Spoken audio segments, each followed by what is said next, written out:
with that, we will go ahead and get started with our first presentation, which is going to be Stephen Long and Haley Ritker. So Haley will actually be beginning that panel for us. So Haley, if you are ready, you can go ahead and share your screen after we make you a presenter. One moment for us.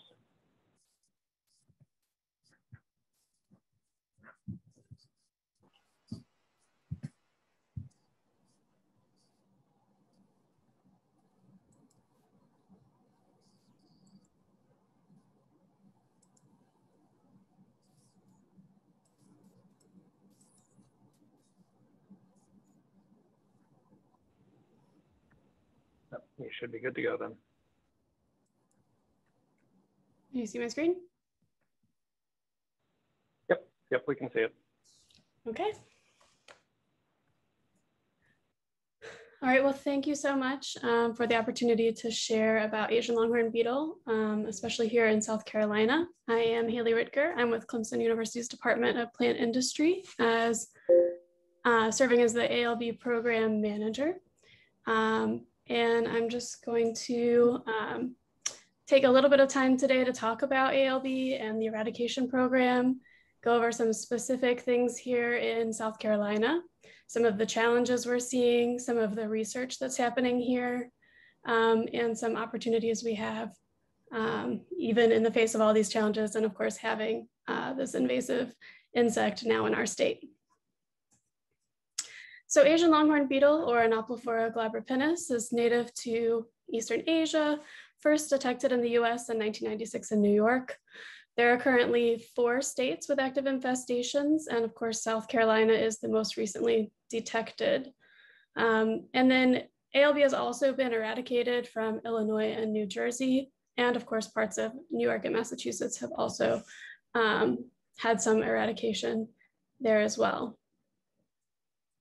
So Asian longhorn beetle is a wood-boring longhorn beetle. It spends most of its life cycle actually developing inside the tree, which makes it a little bit difficult to find and also to eradicate. It is currently known to infest 12 genera of hardwood tree species. So that makes it somewhat generalist and is also a challenge in detection and eradication. And then these are some of the signs of damage that you're looking for when you're thinking about identifying infested trees. We see these oviposition sites or egg sites where the adult female beetles chew a depression into the bark. An egg is laid inside of there. When it hatches, the larvae then bores into the tree, develops while tunneling into the heartwood of the tree, and then comes back out close to the surface to pupate and then create these large exit holes that are large enough to stick a number 2 pencil into. As the beetles are pupating in the late spring, you can see these signs of frass or sawdust, kind of looking like large pencil shavings coming out of the tree. Sometimes you'll see sap weeping or other signs of damage, but these are the characteristic signs that our surveyors look for. And then, I wanted to talk a little bit about the eradication program. We kind of have some core program operations, and the goal is eradication. So as I mentioned, these strategies have seen success in other places. It just takes a lot of time. So the first, of course, is tree survey. We have to find where ALB is so that we can effectively eradicate it. Tree removal. So once trees have been identified as infested, the only known effective way to kill the beetles is to grind up the tree, making sure that any larvae in there are destroyed. And then we also pursue high-risk host removal. So as you can see from those photos, a lot of the signs and symptoms of ALB infestation can be difficult to spot. So survey isn't perfect. And so there's some chance, especially in densely infested areas, that trees may be not detected as infested, but actually be infested. So in those dense infestation areas, we pursue removal of some of the preferred host species of trees to kind of act as an insurance policy that we've removed all the ALB from the area and to prevent it from coming back into that area for a while. Then of course, through regulation. So because ALB spends so much of its life inside wood, human movement is the biggest risk, accidental introduction. So we regulate any articles that may harbor larvae, and of course the insect itself from moving outside of any known infested area. And then outreach and education, which really happens in all of our program operations, but we also have dedicated efforts to make sure that people are looking, aware of the infestation, not accidentally moving materials, et cetera. So here in South Carolina, ALB was first found at the end of May in 2020. So we have been working in the area, both the Department of Plant Industry and USDA APHIS PPQ for just over a year now. It was initially an emergency response, and now we've kind of transitioned into the longer term eradication program. So we've hired permanent staff. We have a lot of the parts of the operations in place. We're kind of settling into more routine operations. So the current status of our program operations, our regulated area is 76.4 square miles, and you can see that outlined in red on this map. It is in Hollywood, South Carolina, which is just kind of southwest of Charleston proper. We have surveyed, about 47,000 trees, and those are all trees that are host species.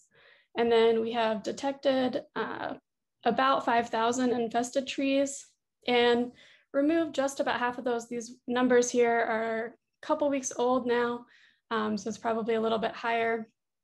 And we've also made a lot of progress in removing high-risk host trees. So, over 1,200 kind of in that densely infested area. So the red dots on this map represent infested tree locations. So you can see that they're kind of densely concentrated in the middle of our quarantine area. And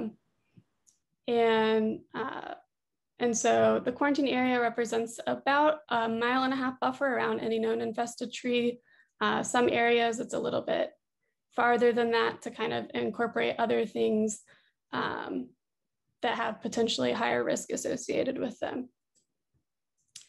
So what do we know about ALB in South Carolina? Well, based on some early dendrochronology work, the beetle has been in the area since at least 2012, and that's just based on a handful of trees that were looked at last year. There's more data being collected now, so we might be able to get a more confidence in that timeline, but at least since 2012, the beetles here are genetically linked to the infestation in Ohio. That doesn't necessarily mean it came from Ohio. It could have come from the same population in Asia that infested Ohio. And then here in South Carolina, the preferred host is far and away red maple. About 98% of all infested trees that we've detected are red maples.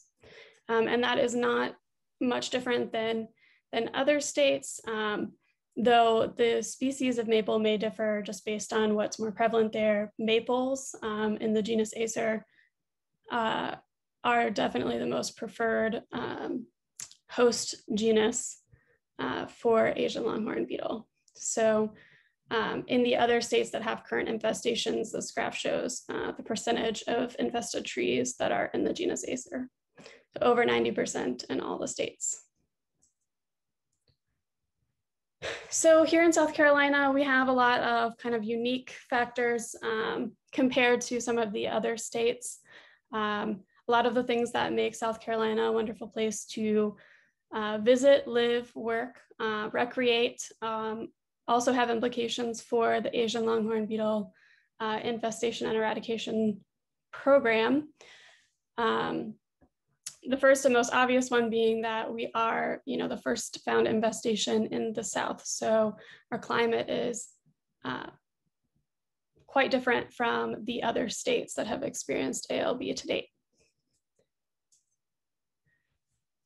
So I'm going to go a little bit more into some of these factors. So climate and weather impacts, potential impacts on ALB biology. This map shows kind of the observed temperature and normal temperature range over the course of a year. The observed temperature here is from 2020, so last year. And you can see that we just have a long, warm season, a very short, cold season, very few days that get really cold. And so possible effects that we're thinking about on ALB biology are a shorter or faster development time, perhaps a longer flight season or a longer lifespan for healthier adult beetles for those females to potentially lay more eggs. And there is some research plan to answer some of these questions. And then, of course, these weather conditions also, impact our program operations in terms of, people out doing their jobs. So we contend with extreme heat and humidity here. We have to think about conditions that are unsafe for our staff to be working in, like extreme heat. And then, of course, being on the coast, we experience a lot of severe weather. We're prone to tropical storms, hurricanes, lots of high winds, sudden thunderstorms. And so that all affects, staff safety and contractor safety when they're performing our program operations. There's also a unique thing about ALB compared to some of the other pests that we might be out surveying for, is that you can't effectively survey for ALB in wet conditions. So even though it might just be raining, not storming, safe to be outside, you can't actually see the damage when you lose that color contrast on wet trees. So this table just shows number of days receiving precipitation in the Charleston area over the last 20 years. And this goes up through February of 2021. And there's some interesting things to look at here. So on an annual basis, we see a lot of days, on average, nearly 1/3 of days receiving some precipitation. So that's a lot of days potentially where we would have to suspend our survey operations. In recent years, we've had increasingly more rainy days. And just as an example, in January of this year, it rained about half of the days in the month. So we lost a lot of time to make progress on our survey just because of rain. As I mentioned, we're prone to these extreme weather events. This has implications for our eradication strategy, especially concerning debris management. We have these extreme wind events or named storms. We have to think about where all of this generated debris is going. So we have to coordinate with agencies, and we also have to think about past events, since we know that the beetle was in the area before we knew about it, where that stuff may have ended up. So this map here just kind of shows the kind of different landscape that we're talking about here in South Carolina compared to the other states that have had ALB infestations. That yellow is showing kind of maple dominated forests. So you can see here that we just have less density of those maple dominated areas. And so when thinking about where hosts are on the landscape, and them being farther apart, sparser here in this area, our ALB adults flying farther to find these trees, does that affect the area that we have to cover in our eradication program?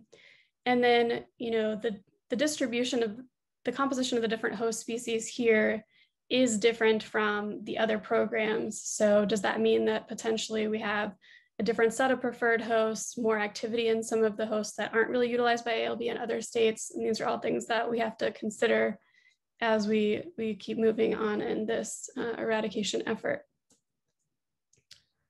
The big one is that we are operating in a very wet area. So we have a lot of these forested wetlands. The map on the left showing in the blue outlined areas, those are forested wetlands. And this photo on the right is from our infestation area at a heritage preserve. And you can see, there are host tree species out in that standing water. And that complicates a lot of things, survey being the first one, since that's the first step. But also if infested trees are found in an area like this, and our typical strategy is to use big equipment, cut the entire tree down and grind it up, that becomes very difficult in an area that's as wet as this. So, one of the opportunities we have here is to do some research to look at whether there are alternative methods that could be used in these challenging areas. So Dr. David Coyle from Clemson and Dr. Kelly Oaten from NC State have been working with some of the USDA researchers to get some graduate students working on a project to look at if we just cut the trees down with this enhanced humidity and wet conditions, does it perhaps decompose fast enough to kill the ALB? If you spray herbicide on it after cutting it, does that prevent ALB from completing its life cycle and emerging?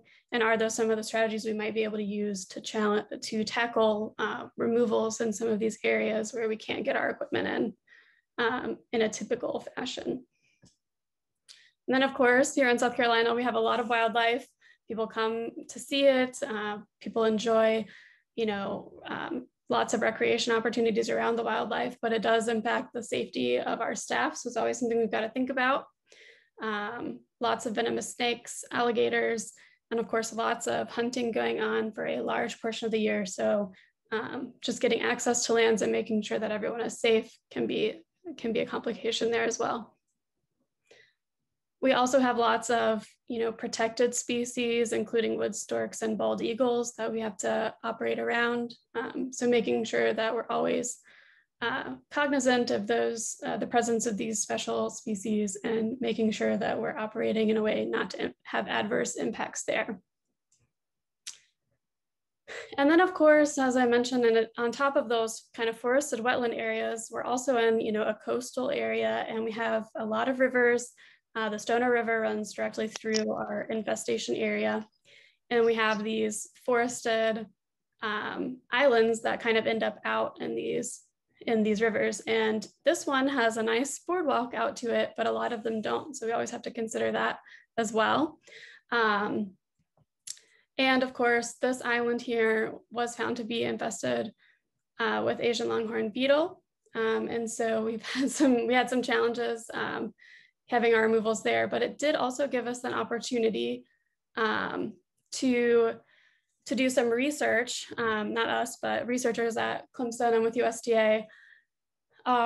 So all of the infested trees on this island were cut down as in a typical removal, but instead of being ground up, they were sliced up. All of the damage was identified. The trees are in the process of being kiln dried for dendrochronology work. And the ultimate goal is to get more information about how the beetle in kind of an isolated situation like that moves from tree to tree, its population numbers, the kind of time it takes to build up population in an area like that. And so, we're looking forward to the results of that study to gain more information. And lastly, we've had a lot of opportunities with the new infestation to kind of integrate expertise and also share knowledge. A lot of the other programs are so far along in eradication, they don't have a lot of, heavily infested trees standing. So this has been a great opportunity for people to come and learn, get trained on how to identify ALB damage. And then we've, of course, been able to build off of the experience and success of other programs. And we've been able to utilize the resource sharing initiative, which Stephen and Annie and Joy, I believe, are going to talk about in just a minute. And so that's been a great opportunity as well. And with that, I'd like to wrap up my portion of this ALB segment, but I will stick around for the resource sharing part and questions later as well. All right. Well, thank you, Haley, very much. And yes, we'll now be moving on to the resource sharing panel. This will be a discussion format with Stephen Long from Clemson University, Joy Goforth from North Carolina Department of Ag, and Annie Self from the Tennessee Department of Agriculture. I will let you guys take it away. All right, thank you, Jay, and thank you, Haley. Haley's been a fantastic addition to our program here in South Carolina, and as you can tell, she's doing a lot of good work down there for us. So thank you for that, Haley. I'll go ahead and get us kicked off with resource sharing. I decided not to do a formal presentation today. I did ask Annie and Joy to join in with me here. We don't have a real formal way of presenting this today. I thought, since we have a pretty broad audience, I would do a little bit of an overview from what I understand about how resource sharing has evolved into what it is, and then explain a little bit how South Carolina went through it, and then provide some time for Joy and Annie to talk about the experience from their perspectives. And then just hopefully we'll have a little bit of time for questions at the end, or as Haley alluded to, we'll definitely have time for questions during that time at 2:55. So basically, I'm going to use the guidance document that's available on the National Plant Board page. It's actually in our basement for the Spros to have access to that. But the guidance document says that the goal of PPQ and National Plant Board resource sharing is to provide a greater pool of resources. And examples of those are physical responders, lab capacity, or even just equipment to support plant health responses across collaborating states. And identifies one of the challenges as being, bringing on staff and how long it takes to do that in the beginning of an emergency response program. And South Carolina was no different. We are still not fully staffed in South Carolina, and we're about 13 months after first detection. It just takes a lot of time to figure out what kind of staff you need and how to bring those in, and of course, how to pay for those. But resource sharing is intended to provide an additional pool of resources for emergency response, state personnel from states that are not directly involved in the response. So again, it's voluntary. It's meant to be the sharing of state resources from one state to another. And the way that it was designed was to be a cooperative agreement between a sending state's SPRO and the sending state's SPUD. And that's not the way it ended up working in South Carolina. And we'll talk a little bit about that. I don't think there's one set way to do this. It's even noted in the guidance document that, there are times that we may need to vary from the way that the process is designed to make things work. So I think that's what we did here in South Carolina. I think it's worked well. So I'll talk a little bit about how and why we did some of those things. So so why ALB in South Carolina? Why did we ask for resource sharing? The easiest answer is somebody needed to try it, and we were the program dealing with it at the time. So it made sense, and also we were short-staffed. We were in emergency response. Pretty much a week after we found ALB in South Carolina, which was early June, mid to early June last year.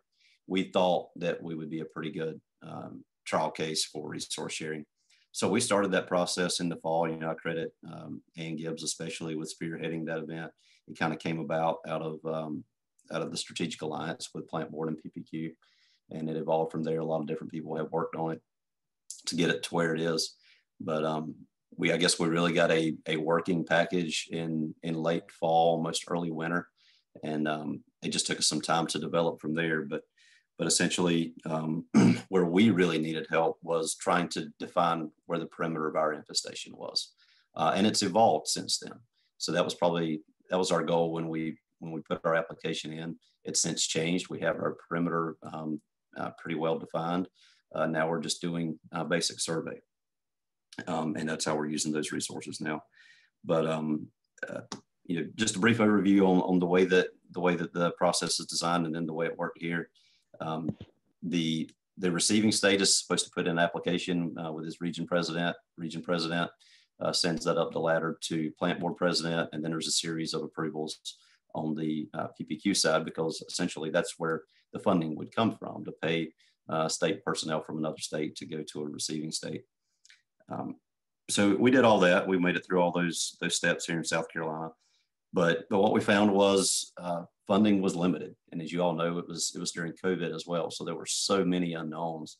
We weren't surprised to hear that there were concerns about funding. But we knew that on the state side in South Carolina that we had some funding that we probably were not going to be able to utilize. You know, first year program, you ask for everything you can get just in case you need it. So it was clear to us early on we weren't going to utilize all those funds. So we went to USDA and told them, you know, we're willing to pull this from our budget if that's what it takes to make it happen. And you know, pretty much upon that revelation, we talked. I talked to my spud, and we all kind of agreed maybe it would just be easier to keep the funds in our account and for us to create those agreements directly with the sending states, and to cut out PPQ as the middleman on the budgets and the actual cooperative agreements. So I don't know if you ask me would I do it again. I'm not sure. I knew it wouldn't be easy. And at times it was frustrating because, you know, it's something we'd never done here at Clemson before, is contract out work to other states. Maybe none of you have ever done it before either. So there were a lot of new things to figure out for us, but we figured those out. We created some new processes, some new forms. I think we did a pretty good job. I'm not sure that we overcame every risk that it posed in bringing staff in from other states, but I felt like we were safe in doing what we were doing. All the Clemson University higher ups, legal counsel, et cetera, were on board with what we were doing. So we did it.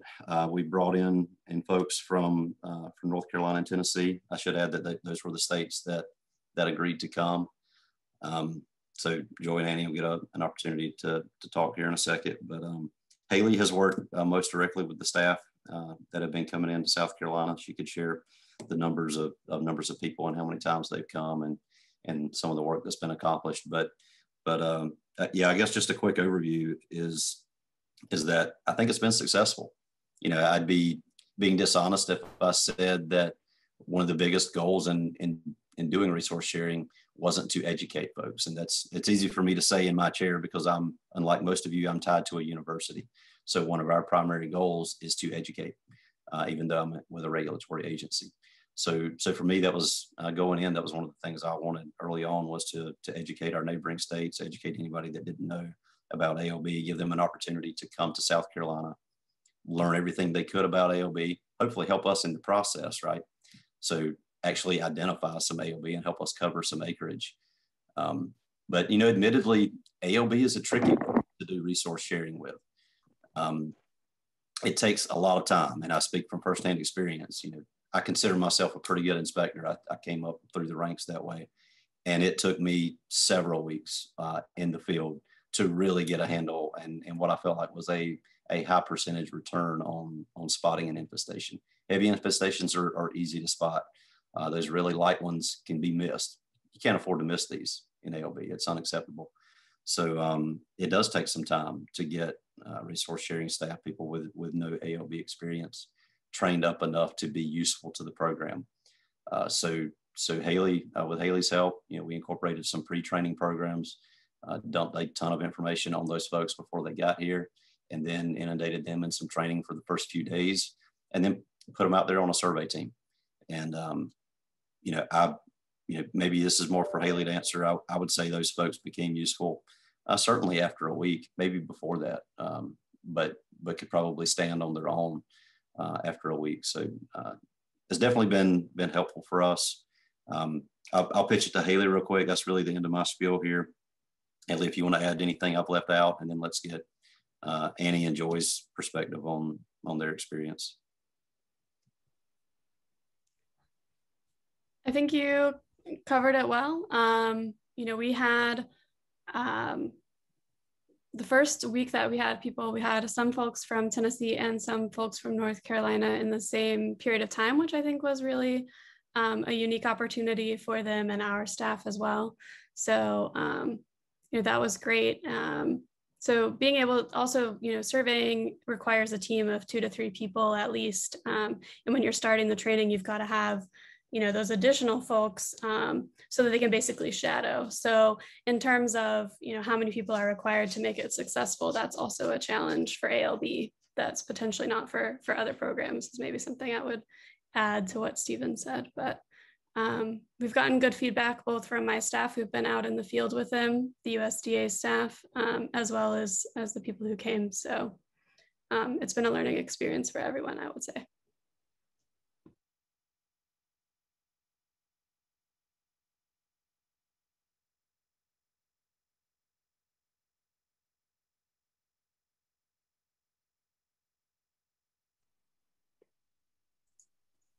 Joy, are you or Annie on today?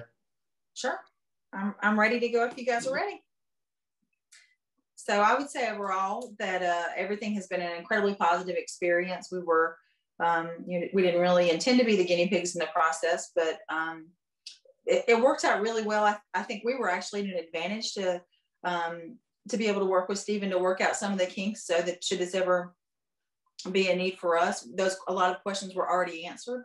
That we wouldn't have been able to tackle if we didn't know the ins and outs and some of the challenges from the very beginning.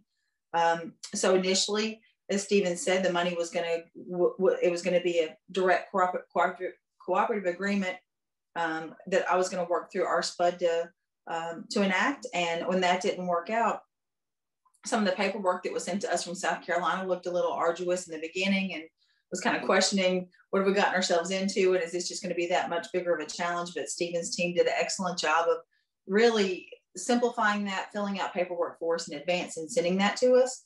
One of the things that I really liked about the opportunity was Stephen told us the parameters of what he needed. And some areas that he wasn't willing to compromise. So for instance, as he said earlier, it was important that people go for 2-week stints, which is, that's hard. That's a hard commitment for someone to go down for 2 weeks, but there was a complete justification in that it's not a benefit to him if someone just at the end of the week is getting trained and then they go home, and even if that person comes back, there's still a learning curve to get back into it and get back in the groove of things. So they felt that the 2-week commitment was very important, which was fine, that we were able to push that out to our employees and find some way to make that work. So what we wrote up was different than what Annie wrote up. So for us, we didn't need to cover salary because we were using full-time employees that were paid on appropriated funds. So that wasn't an issue. We asked for reimbursement for all travel, unless they were driving a state vehicle. North Carolina incurred the cost of our state vehicles traveling down there. But if we were going to have to reimburse for mileage, we covered the cost of that. Each employee got a pair of snake boots, and we wrote our budget for 3 people to go 3 times throughout this calendar year for 2-week stints each, knowing that was probably ambitious, that, for an employee to be able to be gone for that long repeatedly, it probably wouldn't work out. But that also gave us, I added in a couple extra pairs of snake boots and threw in a little bit of a wiggle room just in case another employee decided they wanted to go down at some point who had not already expressed Recording in progress. And so we feel like, what we submitted was well received. It was a plan on our end. Early on, we asked South Carolina, how are we going to pitch this to our staff? That was important to us to, how are we going to get people to want to do this? Sort of the what's in it for me for field staff. And the answer actually worked out really well. The answer is, what's in it for them is, experience for the field staff. It's a resume builder for them. They, even if they plan on staying within CDA forever, it is invaluable experience for them. So for someone like our CAPS coordinator, for her to get to be immersed in the program, knowing that she would be looking at these types of things here, that was invaluable. And then, Stephen had kind of jokingly told me early on of like, don't send me employees that are your problem employees that you want to get rid of for 2 weeks. And we joked about that a good bit, but the benefit to that is that we ended up with, kind of the best of the best is how we ended up. Are you guys still hearing me okay?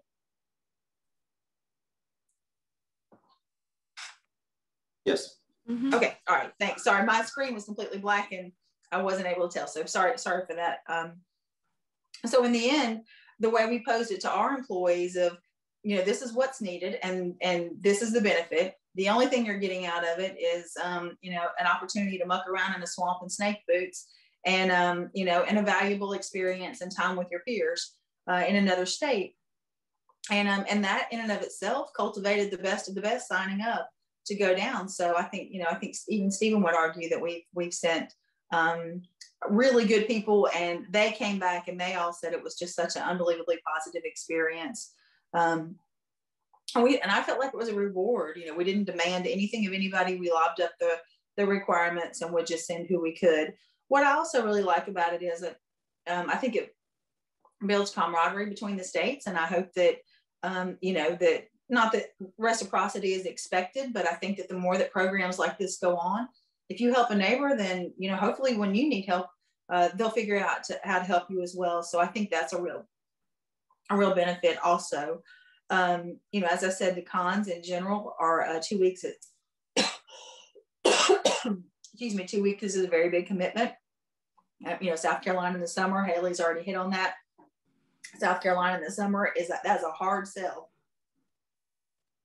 Unless there's a beach involved, that is a hard sell. And so initially we were going to go in the spring when our field staff had more time and when it would have been more vacation-like, and that just didn't work out. The timing and resources just didn't work out. And I think because my voice is giving out, I might have to go to Anni sooner rather than later. But I will say that in conclusion are, the benefits for us, like I said, it felt good to help a neighboring state.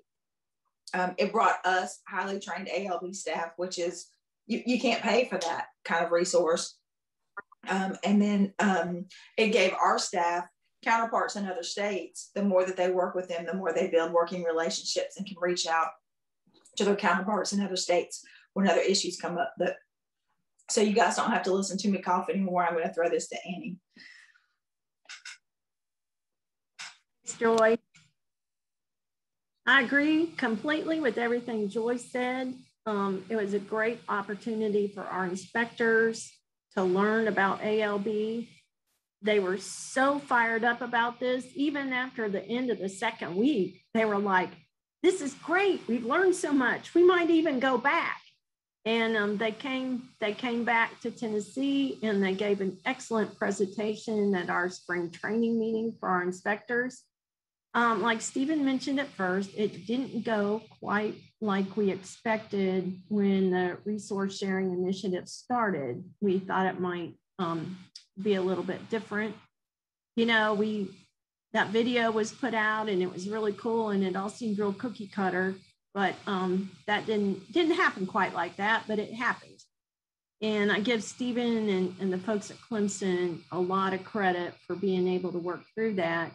And also, we are not university associated, so it was our contracts folks really helped us with the paperwork. Our commissioner was on board with this. He thought it was a great idea. He was behind it from the beginning. We charge for salaries and fringe benefits. We did not charge for mileage because we drive leased vehicles, so we can't really get reimbursed for that. We did have a little difficulty with our travel people getting travel approved just because it was a different kind of situation and they couldn't quite get their heads around where the money was coming from. But those were the only real glitches. And we have a couple more inspectors who want to come over the end of August. I think they're very brave for wanting to come at the end of August, but they're both military guys. And I think they'll do a great job. They're really enthusiastic and they're good to stay for the whole 2 weeks. And like Joy said, 2 weeks is kind of a stretch for a lot of people, but Tracy and Cindy really enjoyed it. And if anybody has questions about, or if their inspectors have questions about the actual experience, our inspectors will be happy to talk to them. They'll be happy to tell them anything that maybe they weren't expecting or anything that might help them prepare if anybody else wants to go over and work in South Carolina. And I really appreciate what all Haley did. And we look forward to continue working with you. And I think part of the reason why this has been so successful is because it was a Southern Plant Board. So I think we all did a great job with that. Thanks.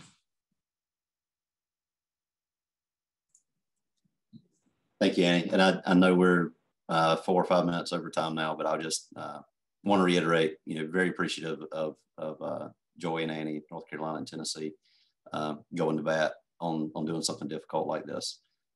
So much of it wasn't easy, kind of creating the wheel as we go over and over again. What we've seen in South Carolina is that it was very helpful. I hope also that we've laid some groundwork to improve resource sharing, find where some of the mistakes were, but we expected those. Somebody needed to try it to figure out what needed to be improved. So, I think my and Joy and Annie's work is not done on that. We need to come together and make sure we make improvements, but hopefully we'll have it in better shape for the next plant pest emergency response where resource sharing is needed, and that you folks will take advantage of that. And hopefully we can return the favor to North Carolina and Tennessee one day.